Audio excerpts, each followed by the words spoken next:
हमारे साथियों, आप सभी का स्वागत करता हूं अपने YouTube परिवार MRS स्टडी में। तो डियर, यहाँ पे आज हम लोग बात करेंगे हाईवे मेंटेनेंस और एयरपोर्ट इंजीनियरिंग के बारे में। कंप्लीट डिस्कशन करने वाले हैं जो आपके एग्ज़ाम पॉइंट ऑफ व्यू से इम्पॉर्टेंट बहुत ज़्यादा होने वाला है। सिविल बूस्टर बुक को जो है हम लोग डिस्कस करेंगे, और ये बुक अगर आप परचेज़ करना चाहते हैं तो लिंक जो है आपको डिस्क्रिप्शन बॉक्स में मिल जाएगा। आप वहाँ से लिंक को प्राप्त कर सके आप डायरेक्टली जो है बुक को परचेज़ कर सकते हैं और अपने घर पे मंगवा सकते हैं और उसे एक बार गो थ्रू कर सकते हैं, और उसके अनुसार आप 2-3 बार उसको रिवीजन कर लेंगे। डेफिनेटली वो आपके एग्ज़ाम के लिए हेल्पफुल रहने वाला है। तो चलिए, सबसे पहले हम लोग हाईवे मेंटेनेंस पढ़ते हैं, उसके बाद फिर हम लोग एयरपोर्ट इंजीनियरिंग में कई सारे सब पार्ट है एयरपोर्ट इंजीनियरिंग में, उसको हम लोग 1 बाय 1 डिस्कस करेंगे।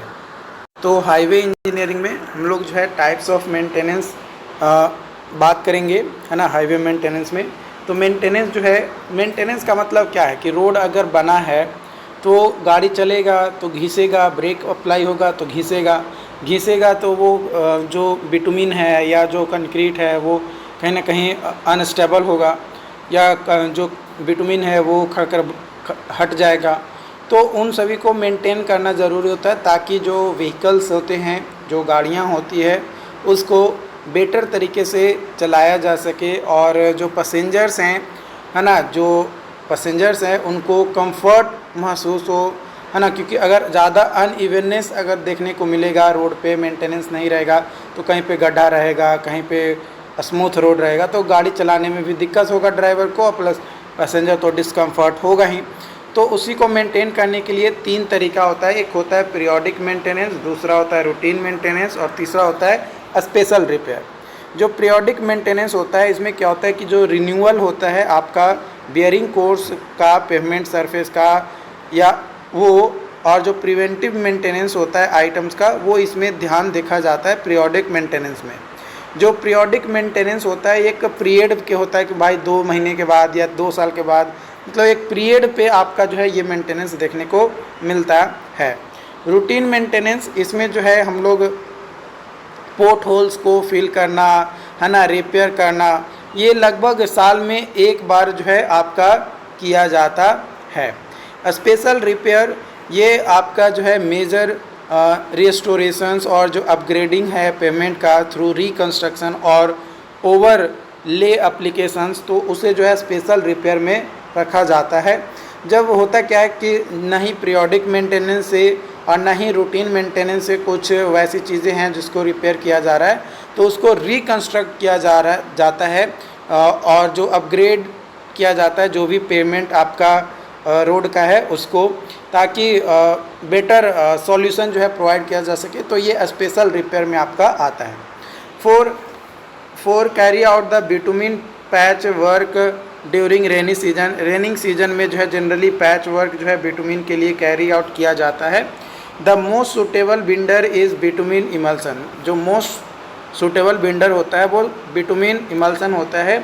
PSI is useful for functional evaluation of payment, है ना। जो PSI होता है ये आपका फंक्शनल ली अगर इवैल्यूएशन ऑफ पेमेंट बात किया जाए तो वो यूजफुल आपका होता है। देखो, बात किया जाए अगर PSI का, तो PSI इसका फुल फॉर्म होता है present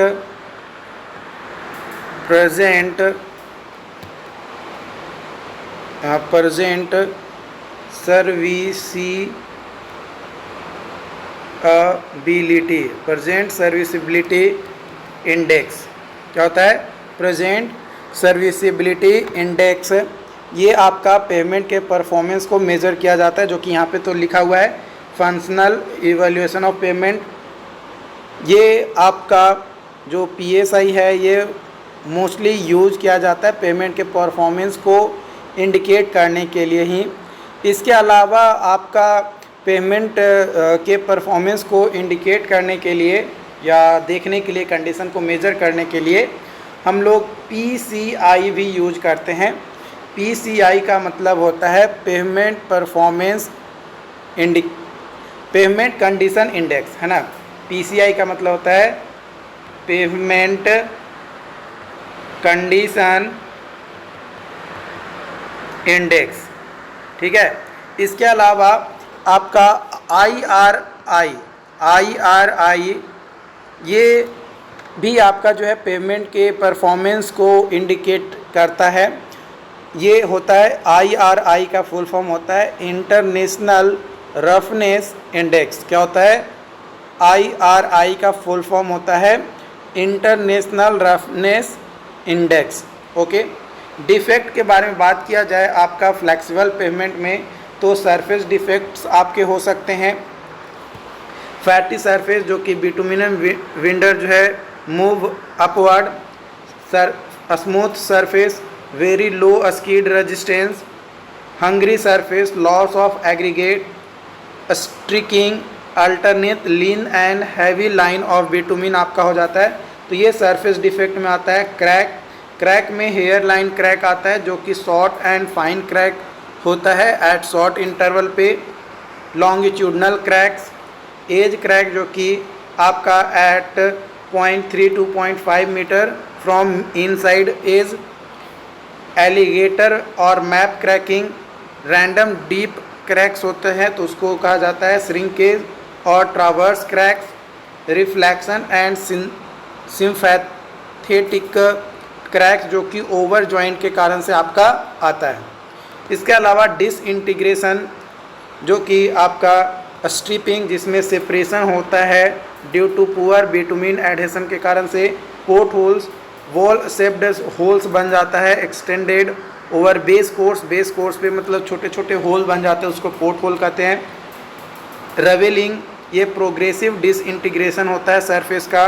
as breaking, loss of aggregate, some portion of aggregate जो होता है वो क्या होता है इंटैक्ट हो जाता है, मतलब ख़त्म हो जाता है, अदर प्लेस पे जो है चले जाते हैं तो उसको लॉस ऑफ एग्रीगेट कहा जाता है।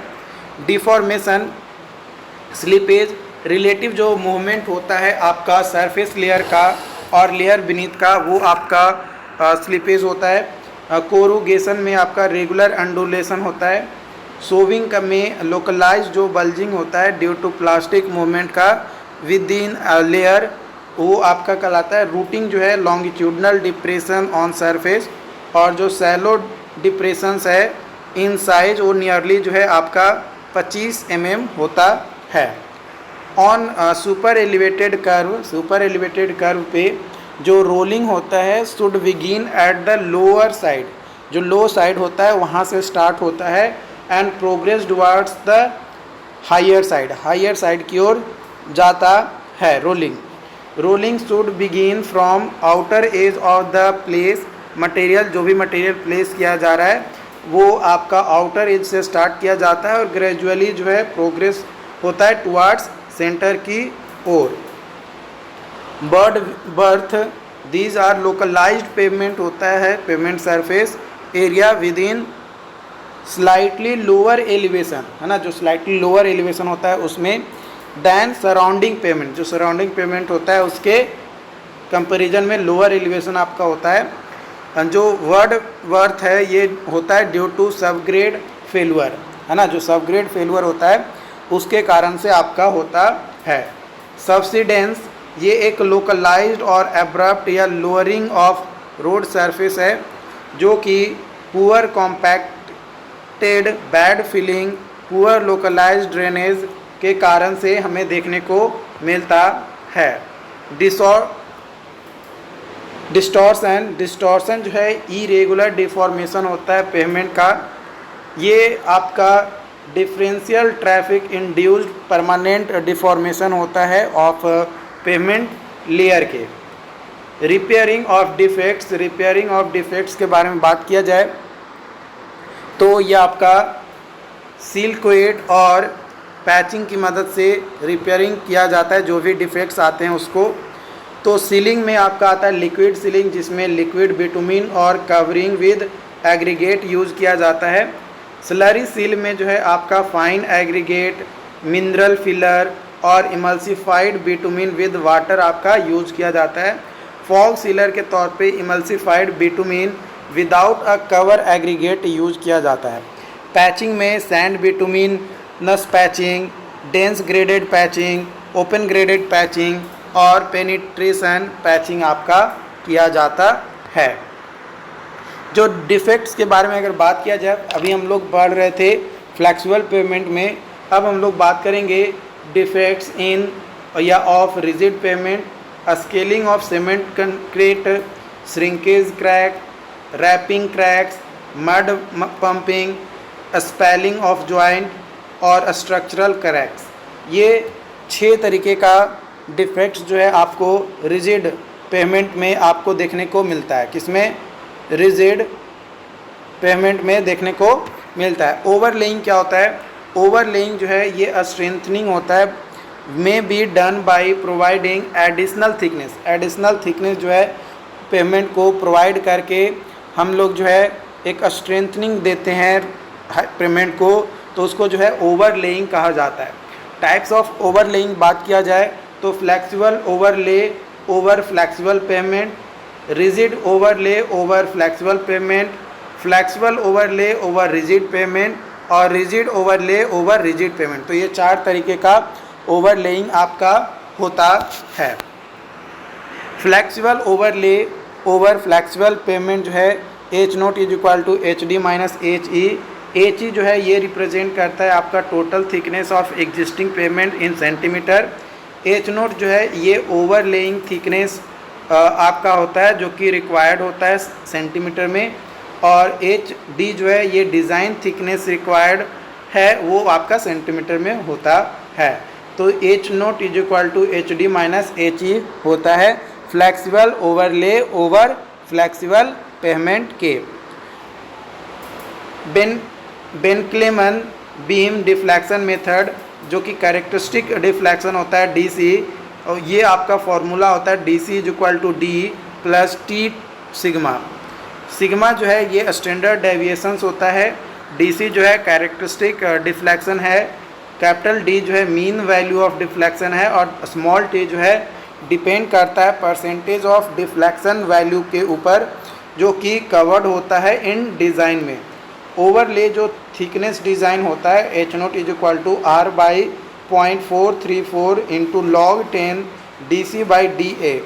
ये जो इक्वेशंस है इसको रूइज इक्वेशन कहा जाता है।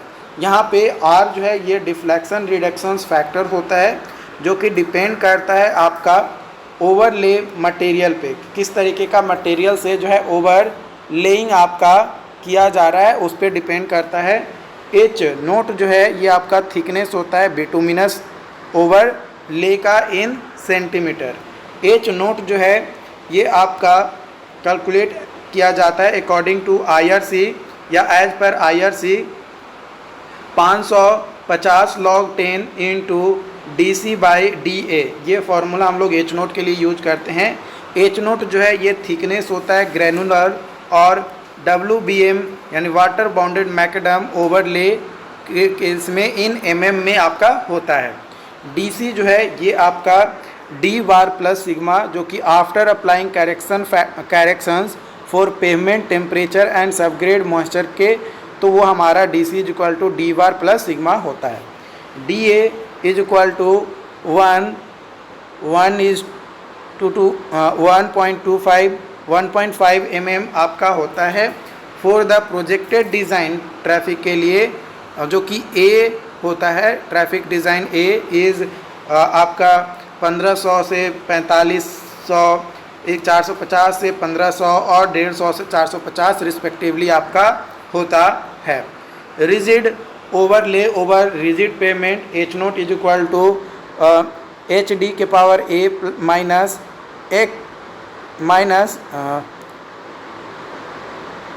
x गुने HE के पावर B का whole power n। A, B और x और n जो है ये डिपेंड करता है आपका पेमेंट और मेथड किस तरीके का ओवरले कंस्ट्रक्शन किया जा रहा है। HD जो है डिज़ाइन थिकनेस है, H0 जो है रिजिड पेमेंट ओवरले थिकनेस है, और HE जो है एग्जिस्टिंग पेमेंट थिकनेस आपका है। Flexible overlay over rigid pavement HF is equal to 2.5 into F into HD minus HE, और HB is equal to formula होता है 1.66 into F HD minus H E. यहाँ पे एच ई जो है existing rigid pavement thickness, H F जो है flexible overlay thickness, H B जो है thickness of bitumen overlay, H D जो है design thickness of rigid pavement, और एफ जो है फैक्टर होता है जो कि डिपेंड करता है modulus of existing pavement. Existing pavement का मॉडुलस क्या है उसके ऊपर। बात किया जाए different types of wall and features का, पारापेट वॉल ये प्रोटेक्शन देता है टू मोटरिस्ट को। चेक वॉल जो है ये add overall stability of heel face में ओवरऑल स्टेबिलिटी को ऐड करता है। ब्रेस्ट वॉल ये buttress the upfill slope of road cross section को बट्रेस मतलब प्रोटेक्ट करता है। और गैम्बियन वॉल ये कंस्ट्रक्ट होता है विद ड्राई स्टोन मिशनरी के, जो कि इंसेस्ड इन वायर मेस आपका इसमें होता है। अनइवननेस इंडेक्स के बारे में बात किया जाए तो ये मेजर करता है एंडुलेशन ऑफ रोड सरफेस को along the length of road, जो कि अनइवननेस जो इंडेक्स है ये मेजर किया जाता है बम्प इंटीग्रेटर के द्वारा। अकॉर्डिंग टू IRC अगर बात किया जाए तो डिफरेंट टाइप्स ऑफ पेमेंट के लिए अगर बात किया जाए, अगर पेमेंट का सेटिस्फैक्ट्री कंडीशन क्या है और अनइवननेस इंडेक्स, तो गुड पेमेंट आपको कब मानेंगे, जब 1500 mm पर किलोमीटर से कम आपका अनइवननेस इंडेक्स आए तब। सेटिस्फैक्ट्री 1500 से 2500 mm पर किलोमीटर सेटिस्फैक्ट्री होगा। अनकंफर्टेबल होगा आपका 2500 से 3200 mm या लगभग 3500 भी कुछ बुक में आपको जो है देखने को मिलेगा। तो 2500 से 3500 या 3200 भी आप लेकर जा सकते हैं mm पर किलोमीटर। और पुअर के केस में जो है ग्रेटर देन 3200 mm अगर है पर किलोमीटर के हिसाब से तो वो पुअर होता है भाई, उसको हम लोग उस रोड पे मतलब गाड़ी चलाना खतरों से खाली नहीं है, इस तरीके का जो है आप यहाँ पे समझ सकते हो। तो अब हम लोग यहाँ पे जो है एयरपोर्ट इंजीनियरिंग जो है डिस्कस करेंगे। तो एयरपोर्ट जो है एक ऐसा एरिया होता है जो रेगुलरली यूज किया जाता है for landing and take off aircraft. जो एयरक्राफ्ट होते हैं उसके लैंडिंग और टेक ऑफ के लिए यूज़ किया जाता है। जो एयरक्राफ्ट है ना, ये आपका 1903 में फर्स्ट पावर ड्राइवन एयरक्राफ्ट जो है इन्वेंट किया गया था राइट ब्रदर्स के द्वारा।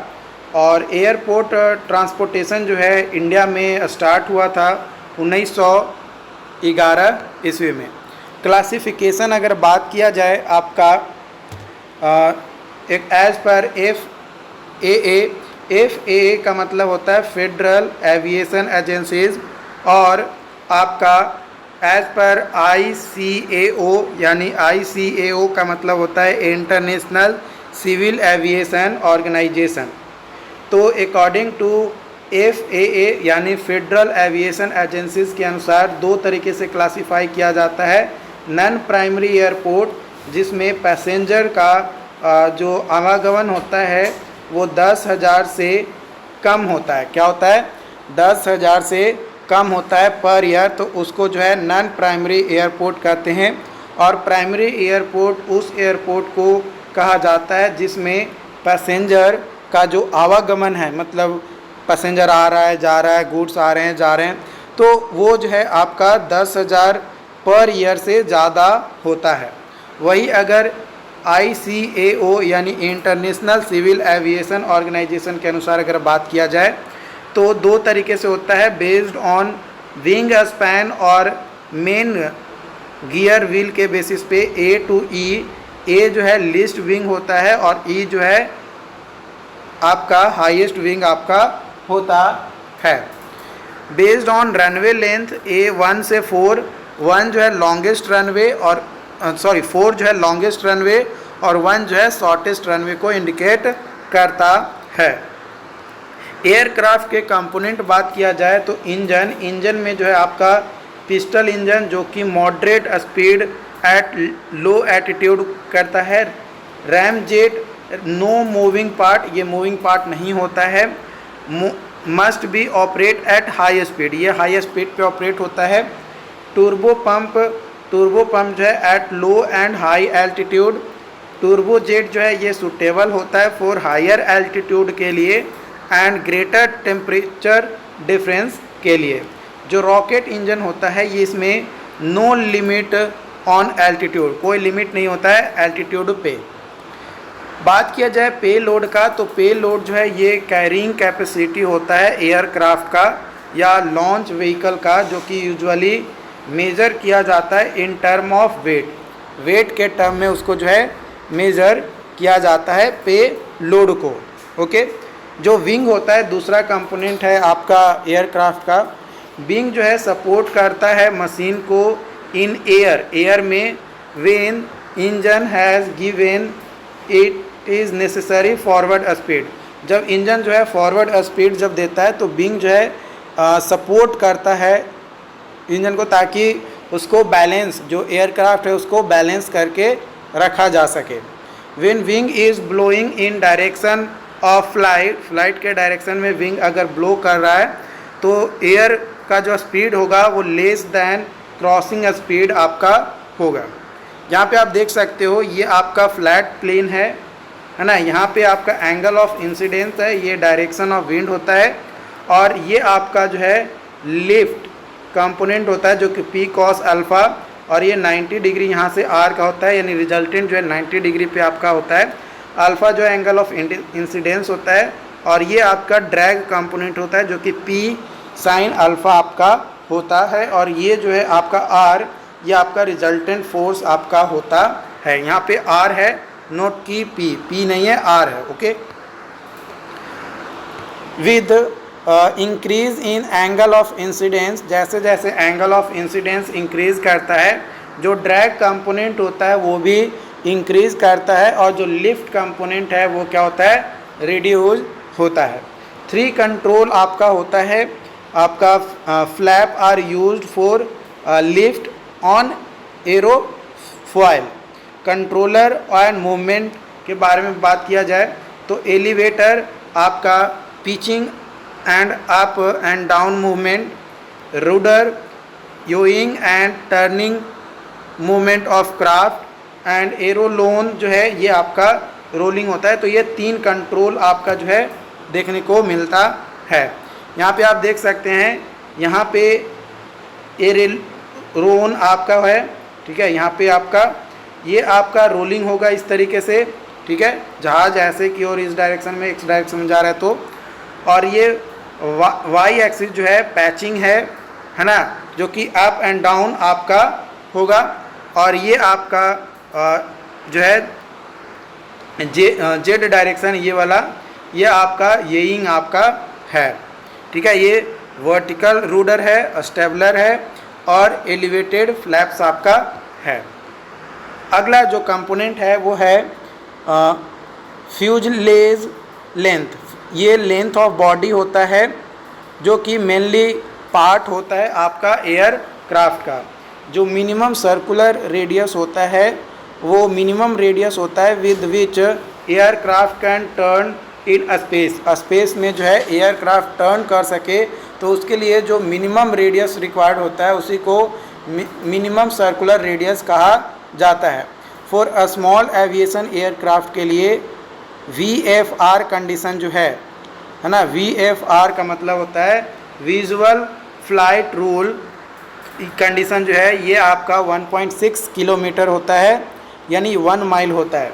विगर एयरक्राफ्ट के लिए अंडर VFR कंडीशन 3.2 किलोमीटर यानी 2 माइल होता है। Piston engine aircraft under VFR condition 13 kilometre, और jet engine aircraft under VFR condition जो है 80 किलोमीटर होता है। यहाँ पे VFR जो है ये सेट ऑफ रेगुलेशंस होता है under which pilot operate an aircraft in weather condition. Weather condition में वो चला सके, ऑपरेट कर सके पायलट, तो उसको जो है विजुअल फ्लाइट रूल कहा जाता है, VFR कहा जाता है। IFR जिसको इंस्ट्रूमेंटल फ्लाइट रूल कहते हैं, ये फ्लाइंग एंड नेविगेशन के लिए होता है, जो कि डिपेंड करता है इलेक्ट्रॉनिक सिग्नल और इंस्ट्रूमेंट के ऊपर। जो मिनिमम टर्निंग रेडियस होता है ये आपका डिस्टेंस होता है जो कि फार्दर विंग टिप होता है from the centre of rotation से। जो मिनिमम एंगल ऑफ रोटेशन होता है वो 70 डिग्री होता है। जो हाइट ऑफ एयरक्राफ्ट होता है उसको हम लोग जो है इम्पेनेज हाइट भी कहते हैं। जो हाइट ऑफ एयरक्राफ्ट होता है उसको हाइट ऑफ इम्पेनेज कहा जाता है। जो जीरो फ्यूल वेट होता है वो सम होता है empty operating weight and maximum पे लोड जो होता है उसको जो है जीरो फ्यूल वेट कहा जाता है।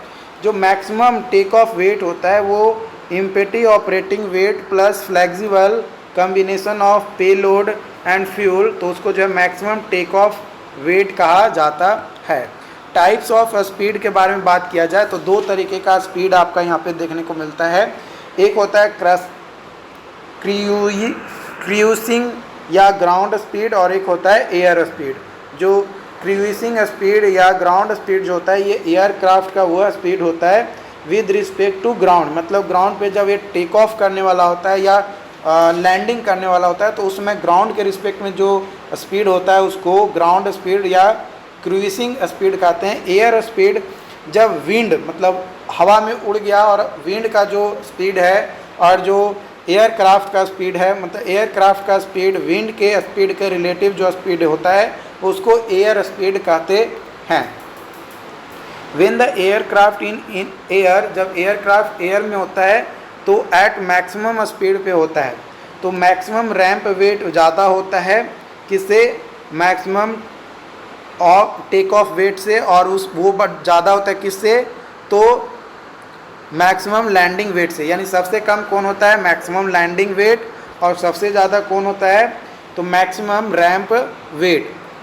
जेट ब्लास्ट जो है एट एवरी हाई स्पीड, जो एयरक्राफ्ट होता है वो इंजेक्ट करता है हॉट एग्जॉस्ट गैसेस को at a speed higher than 300 kilometre per hour. अगर 300 किलोमीटर पर आवर के स्पीड से अगर जेट चल रहा है तो उस कंडीशन में एयरक्राफ्ट से एक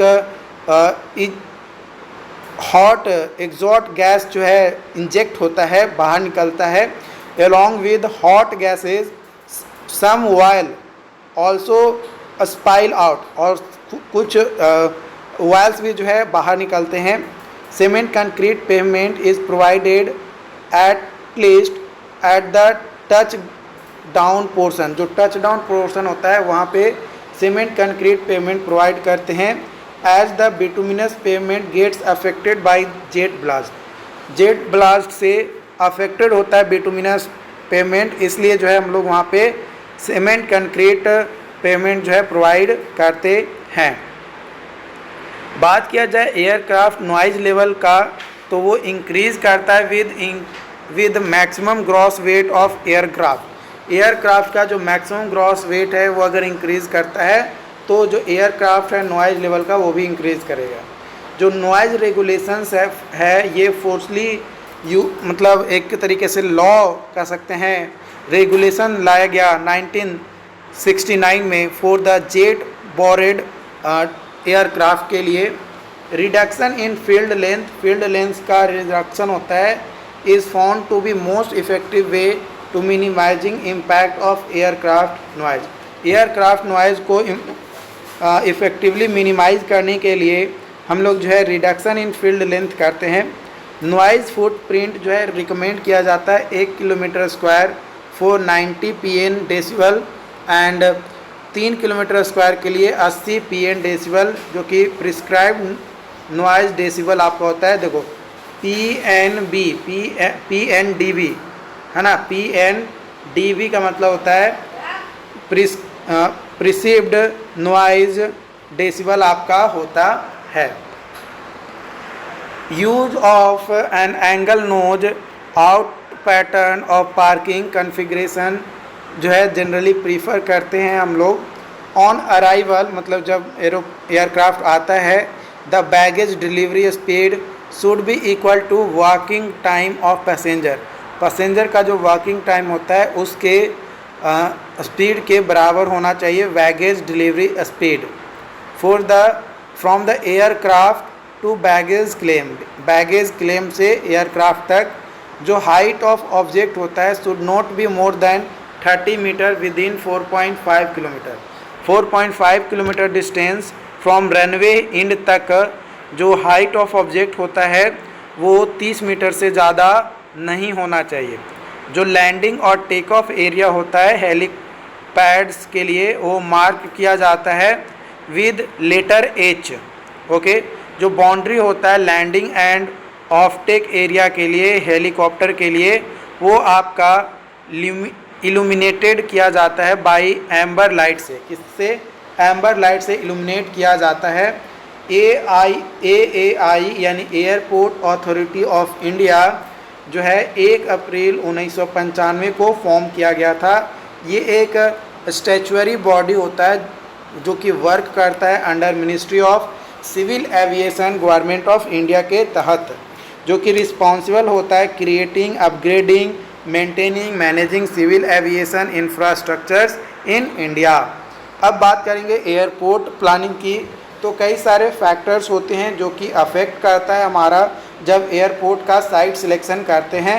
तो इसमें आता है airport uses, proximity to other airports, obstruction and visibility, wind direction, duration and intensity, noise, topography of area, future development, drainage and soil conditions. ये सभी जो है हमारा फैक्टर अफेक्ट करता है for selecting the airport site और area. Survey for site selection, traffic survey किया जाता है, मेट्रोलॉजिकल सर्वे किया जाता है, सॉइल सर्वे किया जाता है, मटेरियल सर्वे किया जाता है, ड्रेनेज सर्वे किया जाता है और टोपोग्राफिकल सर्वे किया जाता है।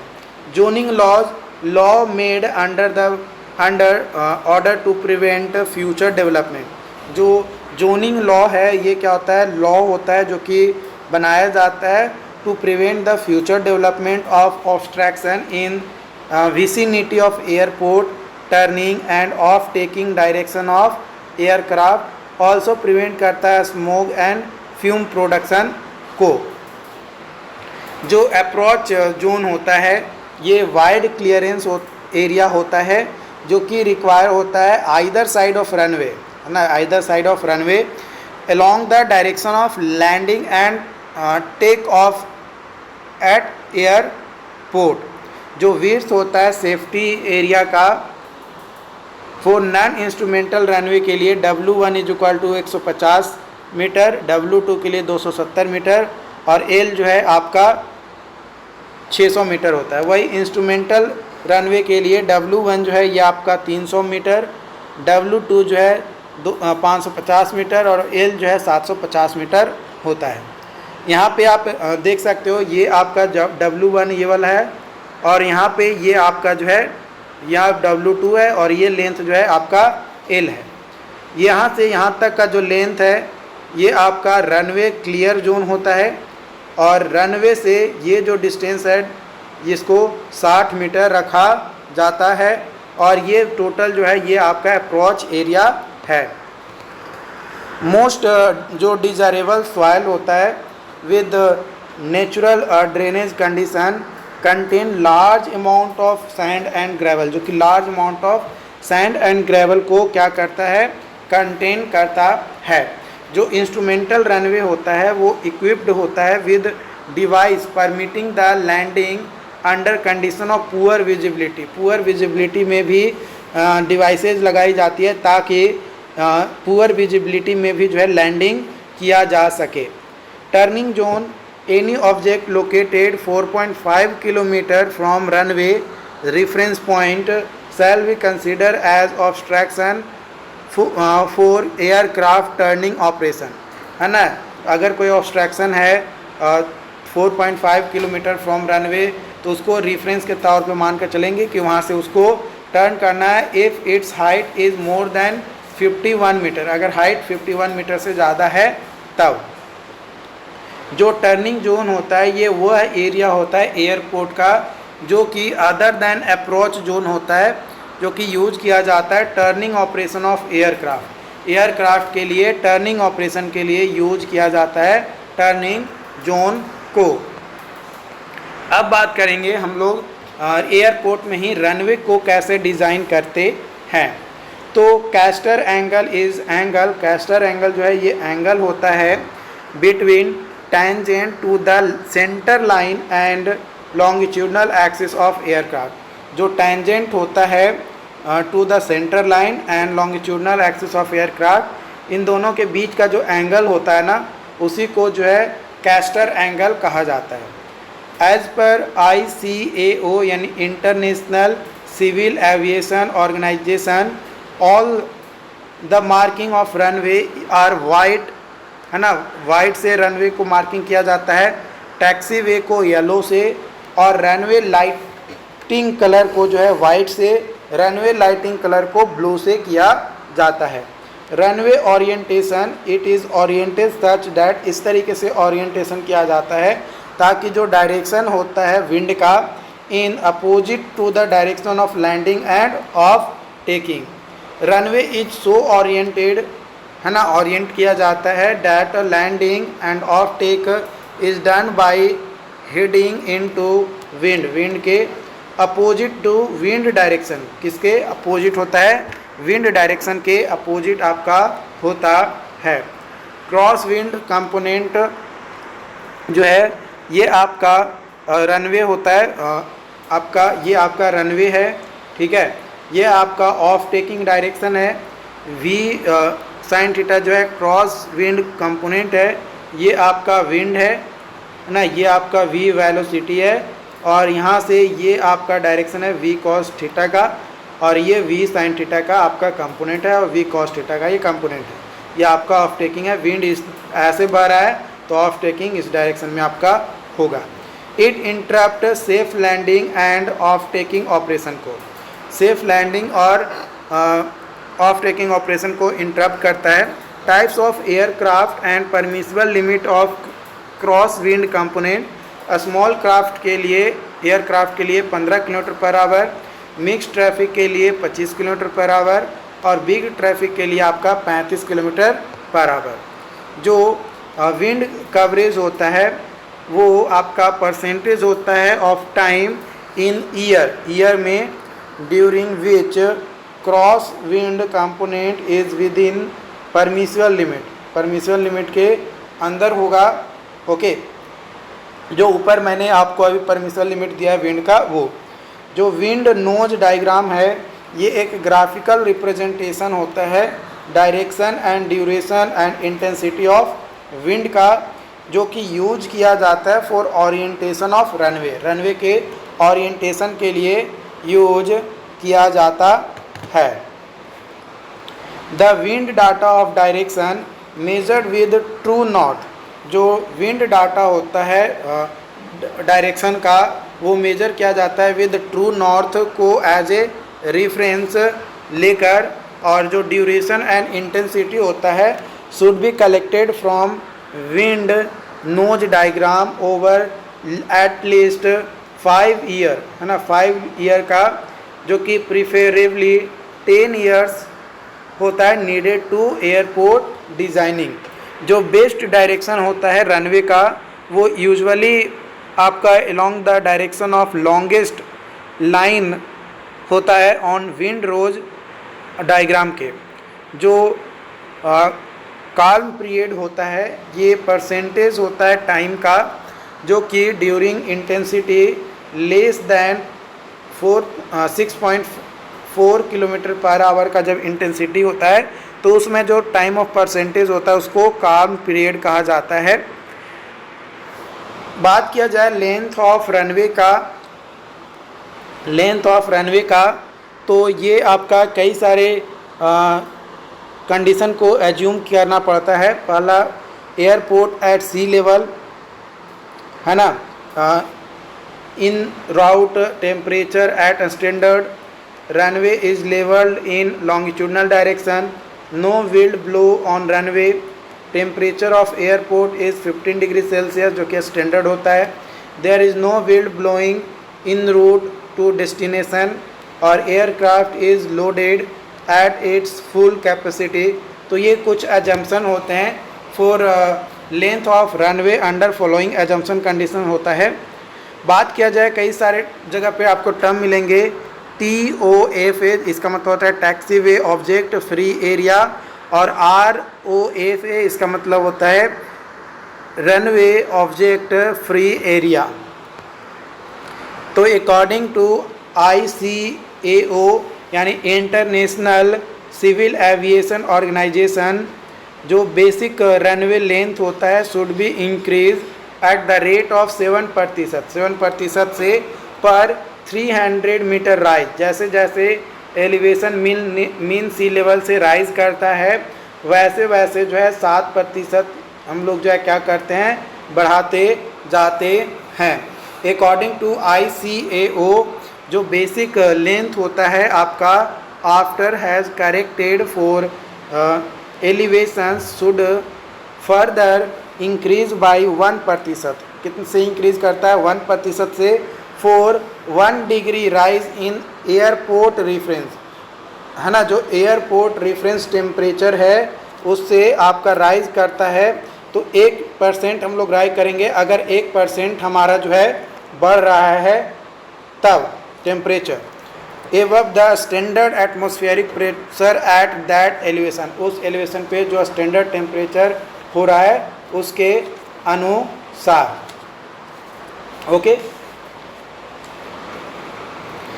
इफ एवब कंबाइन करेक्शन एक्सीड 35%, तो ऊपर ये दोनों कंडीशन जो है 35% से ज़्यादा अगर बढ़ जाता है तो BRL जो है देन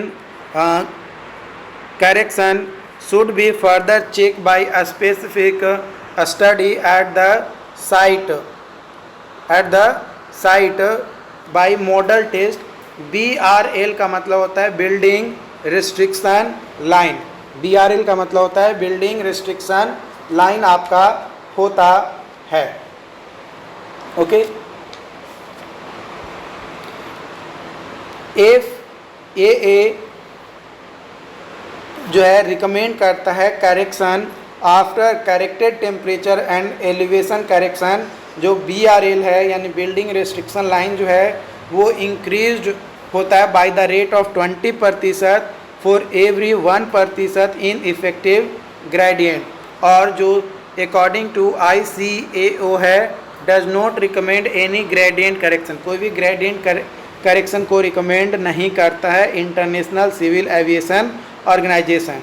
जो ज्योमेट्रिक डिज़ाइन है रनवे का, उसमें सबसे पहला आता है रनवे विड्थ। रनवे विड्थ जो है ये रिकमेंडेड रेंज होता है 15 मीटर से लेकर 45 मीटर, जो कि typically aircraft traffic concentrated at central 24 metre आपका होता है।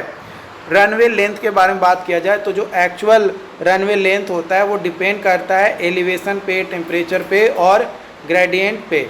जो विड्थ होता है ऑफ सेफ्टी एरिया, तो runway width plus shoulder on either side plus area cleared graded and grand आपका होता है, तो उसको जो है विड्थ ऑफ सेफ्टी एरिया माना जाता है। मतलब ये तीनों को ऐड कर देंगे तब जो है हमारा यहाँ पे कैलकुलेट होकर आएगा। एज पर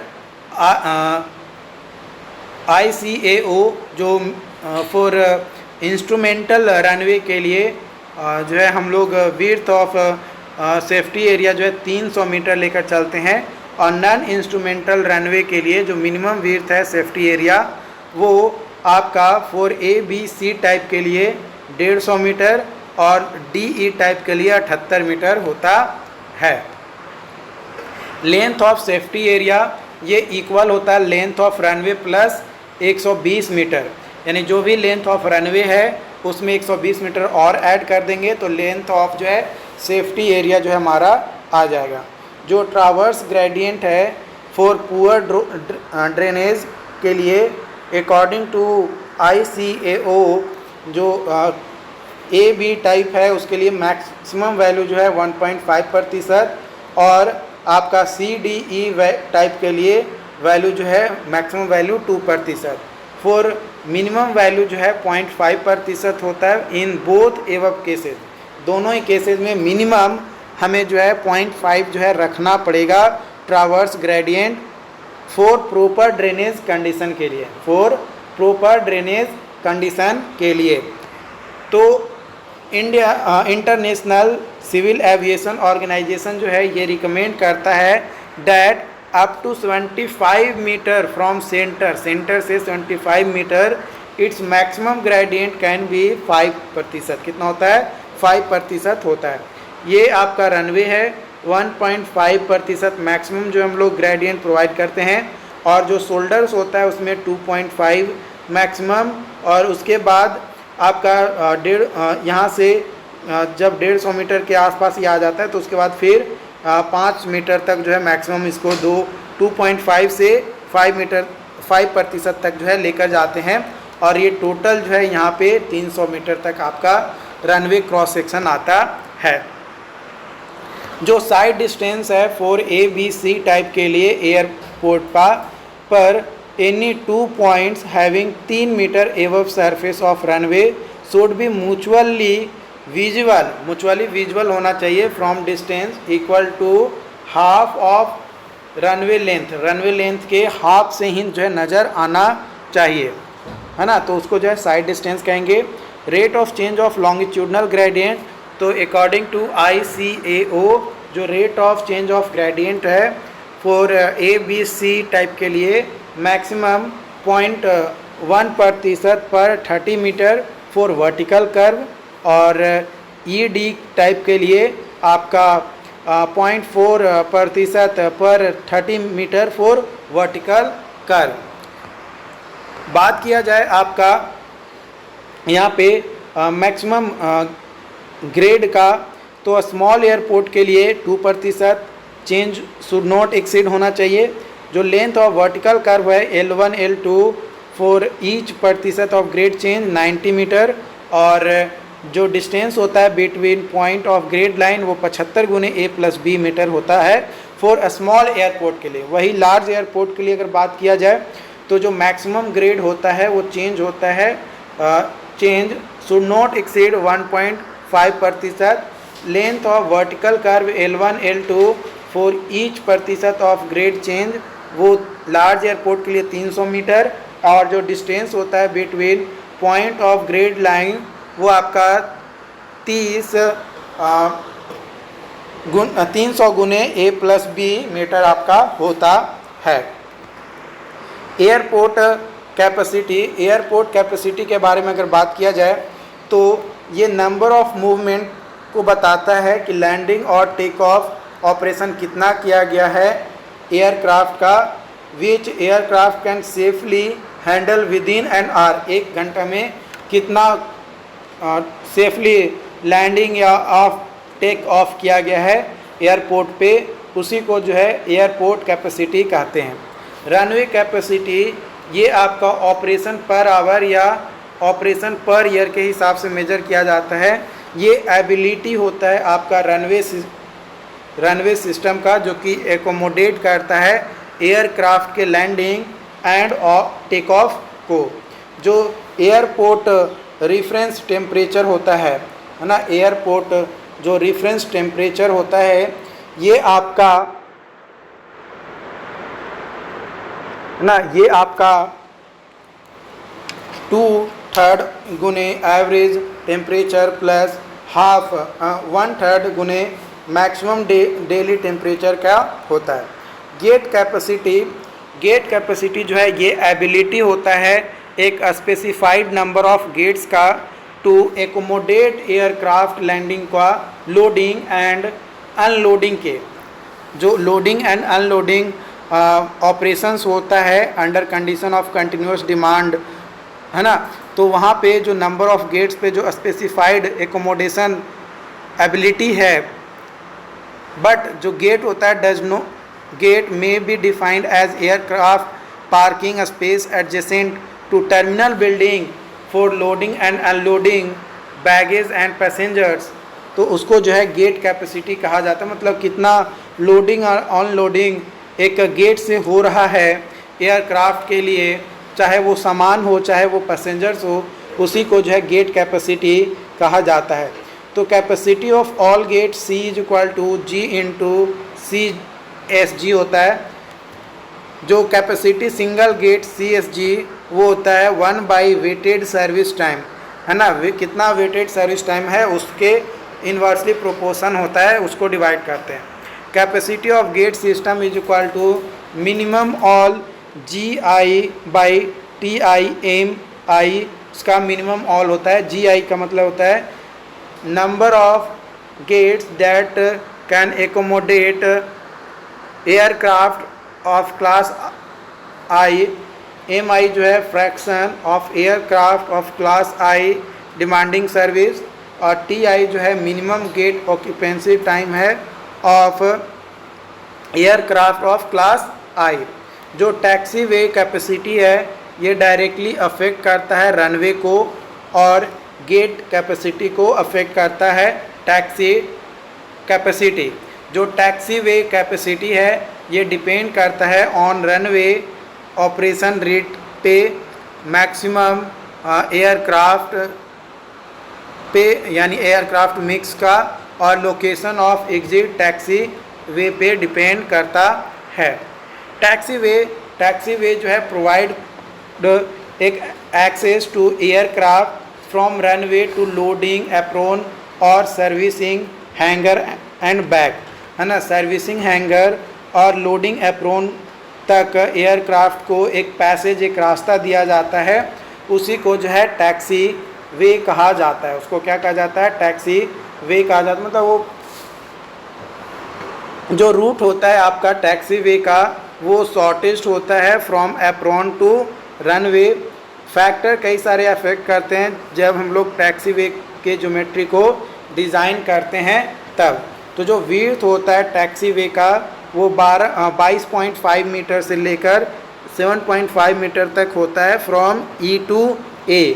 जो लेंथ होता है टैक्सी वे का एज शॉर्ट एज पॉसिबल, जितना ज़्यादा शॉर्ट से शॉर्ट हो उसको रखने की कोशिश करते हैं। यहाँ से यहाँ तक ये लेंथ 22.5 मीटर है टैक्सी वे, जिसका ग्रेडियंट जो है 1.5% मैक्सिमम हम लोग लेकर चलते हैं, और शोल्डर का जो है मैक्सिमम 5% जो है लेकर चलते हैं, है ना। और टोटल जो शोल्डर पेव्ड होगा वो 7.5 मीटर आपका होगा। और यहाँ पे आपका इनलेट और मैन होल है ना, जो कि आपका वेरिएबल्स आपका होता है। लॉन्गिट्यूडनल ग्रेडियंट जो है 4AB टाइप के लिए मैक्सिमम 3% और CDE टाइप के लिए मैक्सिमम 1.5% होता है। Rate of change of longitudinal gradient for AB type के लिए 4% और CDE टाइप के लिए 3.3% rate of change of longitudinal gradient होता है। जो ट्रावर्स ग्रेडियंट होता है वो मिनिमम ग्रेडियंट होता है, should not be less than 0.5%, जो कि 0.5% से लेस नहीं होता है।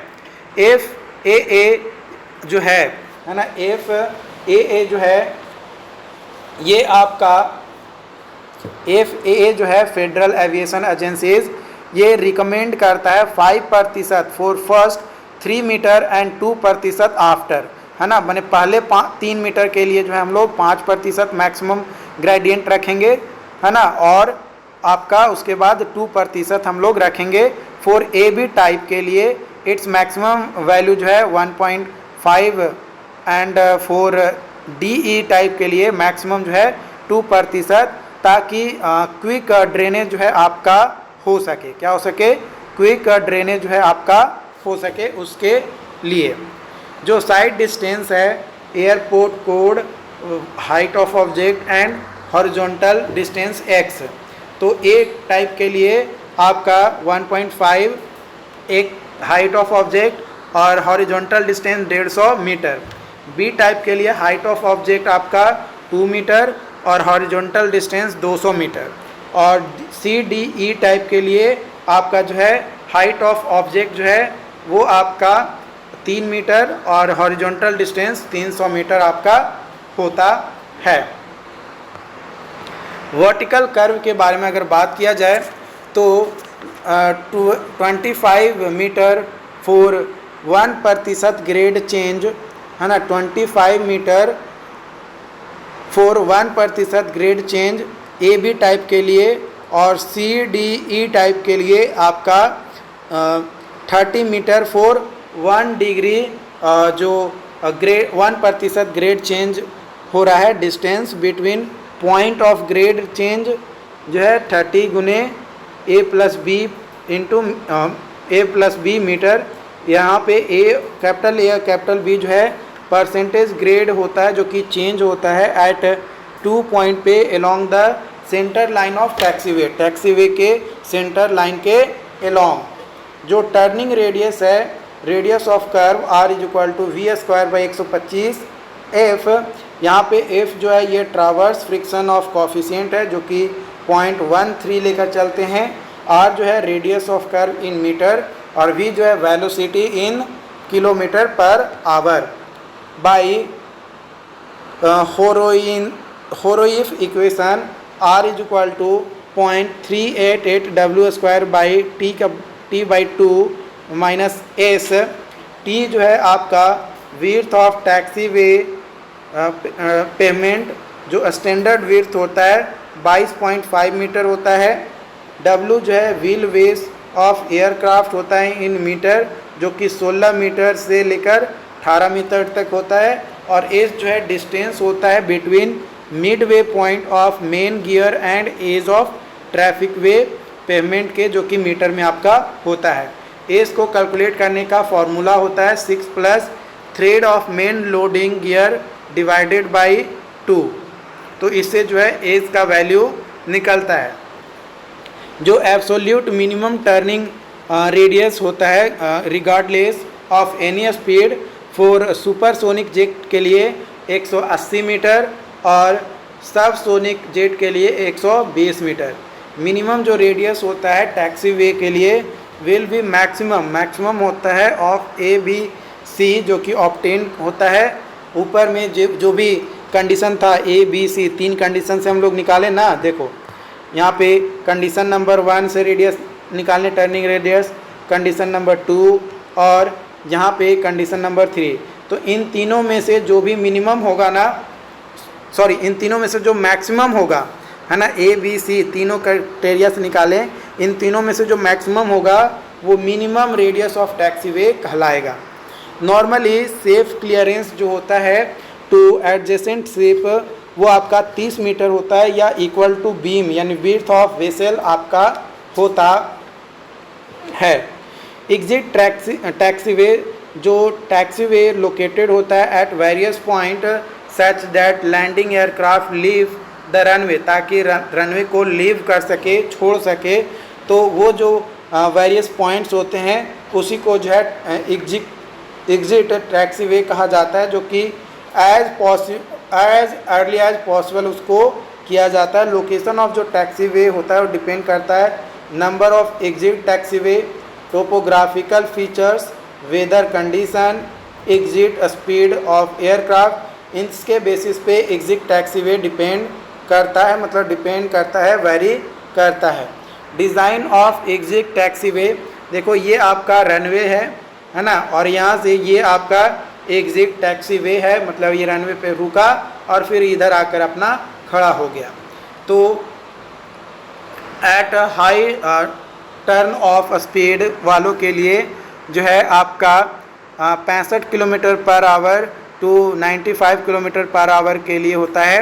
A compound curve is necessary to minimise tyre wear, जो टायर में वियर होता है उसको मिनिमाइज करने के लिए कंपाउंड कर्व जो है हम लोग नेसेसरी प्रोवाइड करते हैं ऑन नोज गियर पे। देयरफॉर जो मेन रेडियस कर्व है R2 should be preceded by large radius of curve R1, जो कि आपका यहाँ पे दिख रहा होगा, ये आपका R1 है और ये जो है आपका R2 है, ये L2 है, ये L1 आपका है, जो कि आपका प्रीफर्ड किया जाता है सोन इन फिगर। एयरक्राफ्ट पाथ जो है फॉलो करता है approximately spiral, but compound curve is preferred. Spiral को फॉलो करता है लेकिन कंपाउंड कर्व जो है हम लोग यहाँ पे क्या करते हैं, प्रोवाइड करते हैं। It is easier to establish in field में ईजिली इस्टेब्लिश कर लिए। It's shape is similar to that of spiral, इसका जो शेप होता है वो सिमिलर टू स्पाइरल होता है। L1 को कैलकुलेट करने का फॉर्मूला आता है VQ by 45.5 CR2 equal to 0.278 V का होल क्यूब बाई CR2। यहाँ पे C का वैल्यू जो है 0.39, स्टॉपिंग साइड डिस्टेंस जो हो जाएगा V square by 25.5 into D। L1 जो है length of large radius curve है और D जो है डिसलेरेशन इन मीटर पर सेकेंड स्क्वायर है। एप्रॉन के बारे में बात किया जाए तो एप्रॉन जो है ये नियर द टर्मिनल बिल्डिंग आपका होता है। ये आपका पेव्ड एरिया होता है और फॉर पार्किंग ऑफ एयरक्राफ्ट और for loading and unloading passenger and cargo के लिए। जो साइज़ ऑफ एप्रॉन है ये डिपेंड करता है आपका साइज़ ऑफ लोडिंग एरिया यानी gate size, number of gate position यानी it is runway capacity in unit of movement per hour. जो नंबर ऑफ गेट पोजीशन है वो आपको कैलकुलेट किया जाता है capacity of runway divided by 60 गुने 2 गुने एवरेज गेट ऑक्यूपेंसी टाइम। जो एवरेज गेट ऑक्यूपेंसी टाइम होता है वो 10 मिनट होता है फॉर स्मॉल एयरक्राफ्ट के लिए, एयरपोर्ट के लिए, और बिग एयरपोर्ट के लिए 60 मिनट होता है। एयरक्राफ्ट जो पार्किंग सिस्टम होता है वो होता है frontal system, finger system, open area system और सैटेलाइट सिस्टम। ये 4 तरीके का एयरक्राफ्ट पार्किंग सिस्टम आपका होता है। Holding apron is the storage area for waiting aircraft before take off. Take off से पहले जो वेट करता है उस एरिया को होल्डिंग एप्रॉन कहते हैं, जो कि generally provided by BG airport. BG airport पे ये जो है जनरली प्रोवाइड किया जाता है। हैंगर जो है ये कवर्ड एरिया होता है for repair and servicing of aircraft. Aircraft के लिए सर्विसिंग के लिए और रिपेयर के लिए एक कवर्ड एरिया होता है, उसको हैंगर कहा जाता है। आई होप कि आपको आज का सेशन आपको समझ में आया हो। आज मैंने 2 टॉपिक आपको मैंने ख़त्म किया। पहला आपका हाईवे मेंटेनेंस और दूसरा एयरपोर्ट इंजीनियरिंग। ठीक है, ये 2 सेशन आई होप कि आपको बेहद ही पसंद आया हो। तो चैनल पे पहली बार जुड़े हैं तो चैनल को सब्सक्राइब ज़रूर कर लीजिएगा और इसी तरीके का और वीडियोस आपको मिलते रहेंगे। बस चैनल को सब्सक्राइब करके रखिएगा और जितना ज़्यादा से ज़्यादा हो सके अपने दोस्तों के साथ शेयर करने की कोशिश कीजिएगा। Thank you.